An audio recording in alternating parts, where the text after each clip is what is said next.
ఇప్పుడు 10 సార్లు చేసిన 10 మందిని తీసుకొచ్చిన ఈయన ఇప్పుడు మళ్ళీ కర్నూలు నుంచి పట్టుకొచ్చిన ఆయనని. ఈ యుద్ధం ఇట్లానే నడుస్తుంది. వస్తుంది. మాదాపూర్ లో ఉన్న హంగ్రీ బర్డ్స్ కి అయితే విజిట్ చేశాను. వచ్చిన కస్టమర్స్ రివ్యూస్ చూసి నేను కూడా 3 ఐటమ్స్ అయితే ట్రై చేశాను. హంగ్రీ బర్డ్స్ విజిట్ చేస్తే ఈ ఐటమ్ తప్పకుండా ట్రై చేయమని చెప్తా. టేస్ట్ విషయానికి వస్తే చాక్లెట్ లవర్స్ మాత్రం చిక్కిపోద్ది.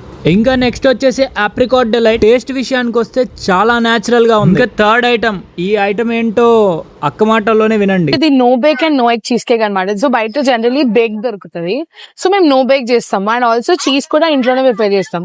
బయటతో కంపేర్ చేస్తే చాలా తక్కువ కాన్సన్ట్రేటెడ్ ఉంటుంది, లెస్ షుగర్ వాడతాము.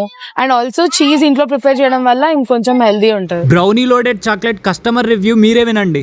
ఈయన ఇప్పుడు మళ్ళీ కర్నూలు నుంచి పట్టుకొచ్చిన ఆయనని. కస్టమర్ మన దగ్గర ఒక్కసారి బ్రౌనీ టేస్ట్ చేస్తారు. ఇప్పటిదాకా 10 మందిని తీసుకొచ్చారు, ఇంకా 10 మందిని తీసుకొస్తా అంటున్నారు. ఈ యుద్ధం ఇట్లానే నడుస్తుంది. మన బ్రౌనీ పైన యుద్ధాలు కూడా చేస్తున్నారు.